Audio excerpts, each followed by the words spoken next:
Before anybody touches a ruler, this is the meeting. 5 seats, all internal soul renderings, one build team carrying yesterday's bruises without reenacting yesterday's pond. Kay asked us to choose the next thing together, and the only useful bar is whether the finished thing is fun to watch. So, what can simple shapes do continuously? What can Kari actually touch? And what can surprise the eye without Robin standing in front of it explaining why it is surprising? I want a world already moving when we arrive and still moving after the winner. Pitch it fast. The room gets to choose. A catapult. Obviously, 3 enormous levers, 3 inadequate safety calculations, and a bell at the far end which I will strike first, because mine will be built with the confidence of a bridge and the precision of a weather event. The ammunition should be circles, because circles look cheap and become expensive the moment they are airborne. Curry can change counterweights. Hammond can fire backward.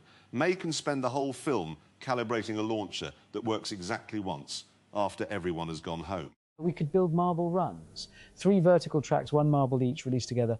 Mine gets a proper loop and a jump and a name. Jeremy's gets a ludicrous drop that immediately creates a problem. Only Jeremy can call a feature. May's becomes a grey filing cabinet for gravity. The camera understands the whole race in 1 frame, which means Robin doesn't have to keep telling us where things are. And there is a bell at the bottom, a real one, a small physical fact waiting for whichever machine manages not to disgrace its owner. There is also a clock challenge. 3 geometric mechanisms attempt to run 1 accurate minute and strike 12.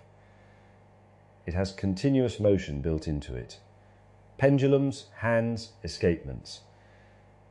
The difficulty is that a plausible clock is semantically expensive. If the gears turn the wrong way, or a hand arrives at 12 before the pendulum has completed the required count, the entire visual argument becomes nonsense. The marble run gives us most of the same causal clarity and rather fewer opportunities to accidentally repeal mechanics. I vote for Hammond's idea, with the alarming proviso that his loop must be physically continuous. Then the room has chosen marble run bell relay. 3 lanes, 3 circles, 3 tiny declarations of war against potential energy. Jeremy gets the cliff, and the recovery loop he will insist was intentional. Hammond gets the anxious loop and the secret rail he will name after an animal. May gets switchbacks so calm they may qualify as public service. Carrie gets the only hands allowed inside the machinery.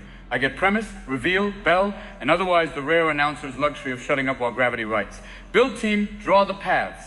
The next sound after this meeting should be a gate beg. I object to the phrase misses by design. Mine clears the jump magnificently, encounters an alternative piece of track the others were too timid to discover, and performs a victory lap before winning. The recovery bowl should be enormous, because when a machine fails in circle, it looks less like failure and more like a program. Also, my marble must be larger, not so large that it cannot fit the track, merely large enough that the track understands who commissioned it.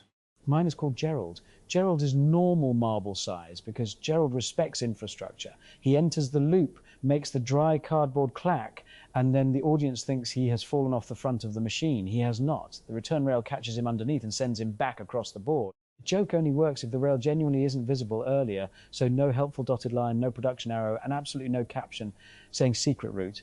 Gerald reveals Gerald's route by surviving it. Mine will not have a name. It will have a path whose slope remains positive, 2 switchbacks whose radii exceed the marble, and a final straight long enough that contact with the bell can be synchronized without magic. I am content to be behind at the midpoint. The visual point of the switchback is that it trades speed for reliability, then closes while the other lanes spend energy recovering from theatre.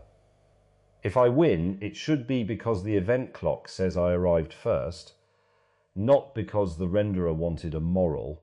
Hey, gate's alive. Yellow on the left is leaning forward like a landlord at a deposit inspection.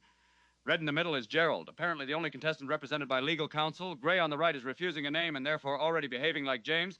3, 2, 1, release. All circles move.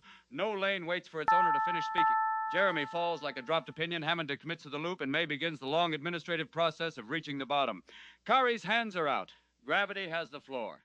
Gerald takes it. Richard Hammond's little marble is home and dry before I could finish the sentence. and May right on his heels, a gray whisper of a second place. Folks, I've been in this business 40 years, and I have never been interrupted by a bell that was more right than I was. Well, that was rather quick, wasn't it? Minutes of building, and the whole thing's decided in about a second and a half. That's what obeying the physics looks like. It doesn't put on a show for you, it just arrives. Yeah, pretty anticlimactic. Sorry, Jeremy, but Gerald's already had his medal and gone home for a lie down. There you have it.